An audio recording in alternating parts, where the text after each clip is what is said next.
بسم اللہ الرحمن الرحیم۔ السلام علیکم ورحمۃ اللہ وبرکاتہ۔ دوستو، مصیبت اور پریشانی کے بہتے ہوئے سمندر میں جہاں ہر انسان غوطے کھا رہا ہے، انسانی زندگی میں جہاں بہت ساری مصیبتیں منہ کھولے کھڑی ہیں اور زندگی کے ہر دن میں پریشانیاں بڑھ رہی ہیں، تو ان پریشانیوں میں جو سب سے زیادہ پریشان کن چیز ہے وہ ہے قرض کی پریشانی۔ 80% سے زیادہ لوگ کسی نہ کسی کے مقروض ہیں۔ پھر مہنگائی کے اس دور میں قرض کی ادائیگی اور واپسی انتہائی مشکل ہے۔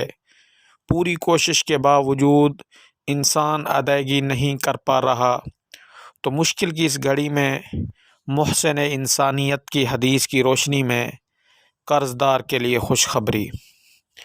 حضور اکرم صلی اللہ علیہ وسلم نے ایک دیہاتی کو فرمایا کہ اگر تم چاہتے ہو تمہارا قرض اتر جائے، خواہ وہ قرض پہاڑ کے برابر بھی کیوں نہ ہو، تو انشاءاللہ العزیز ایک عمل کرنے سے اللہ پاک اپنے خاص خزانے سے قرض ادا فرما دے گا۔ وہ وظیفہ اور وہ دعا کیا ہے؟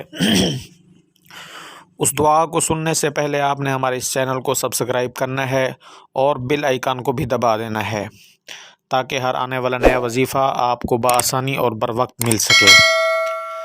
وظیفہ کیا ہے؟ آپ نے 5 دن یہ دعا پڑھنی ہے۔ جس شخص کے آپ مقروض ہیں، جس کے آپ نے قرض دینے ہیں، اس شخص کو ذہن میں رکھ کر یہ وظیفہ آپ نے پڑھنا ہے۔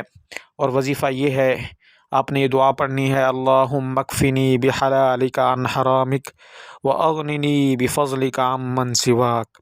روزانہ کسی بھی وقت جس شخص کا آپ نے قرض دینا ہے، اس کو ذہن میں رکھ کر 5 مرتبہ پڑھ کر اس کی طرف دم کر دیں۔ والسلام علیکم ورحمۃ اللہ وبرکاتہ۔